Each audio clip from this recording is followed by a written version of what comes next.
انسان کو جیسے ہی اپنی زندگی میں عروج حاصل ہوتا ہے تو بیشتر لوگ اپنی اوقات ہی بھول جاتے ہیں۔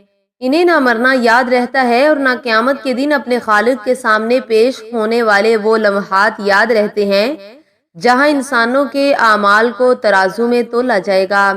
وہاں نہ کوئی سفارش کام آئے گی اور نہ ہی کوئی عزیز و رشتہ دار مدد کو پہنچے گا۔ وہاں صرف اور صرف اپنے اعمال کام آئیں گے جو دنیا میں رہتے ہوئے اس نے کیے ہوں گے۔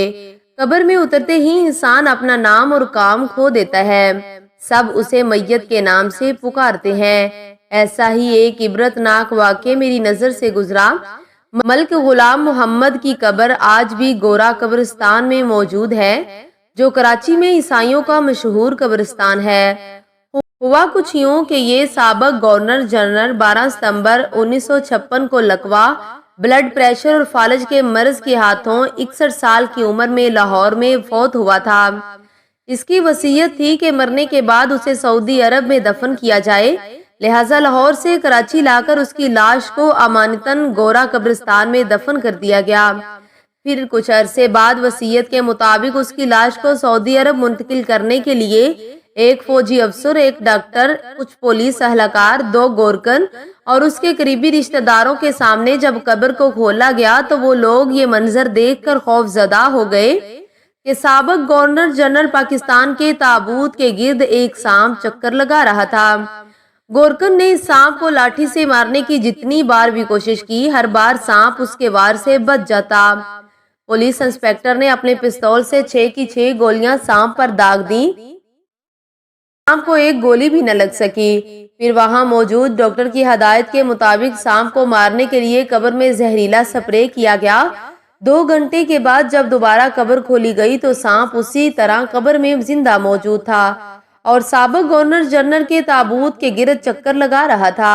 پھر باہمی صلاح مشورے سے اس عبرتناک قبر کو بند کر دیا گیا۔ روز ایک مشہور مقامی اخبار میں ایک چھوٹی سی خبر شائع ہوئی کہ سابق گورنر جنرل کو سعودی عرب میں منتقل نہ کیا جا سکا اور اب وہ یہیں کراچی کے گورا قبرستان میں ہی دفن رہیں گے۔ معزز سامعین، اس گورنر جنرل کو مسلمانوں کے قبرستان میں جگہ کیوں نہ مل سکی؟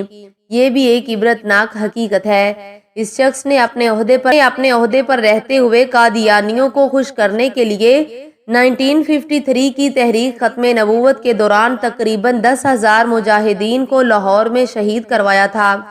اس نے قادیانیوں کو نوازنے کے لیے تمام قانونی اور اخلاقی حدیں پار کر ڈالی، جس کے نتیجے میں اس کی قبر عبرت کا نشان بن چکی ہے۔ جہاں رات کو اس کی قبر پر کتے پیشاب کرتے ہوئے نظر آتے ہیں، الحمدللہ ہم مسلمان ہیں اور صحیح العقیدہ بھی ہیں۔ ہمارا ایمان ہے کہ حضرت محمد صلی اللہ علیہ وسلم اللہ تعالیٰ کے آخری نبی ہیں، ان کے بعد کوئی نبی نہیں آئے گا۔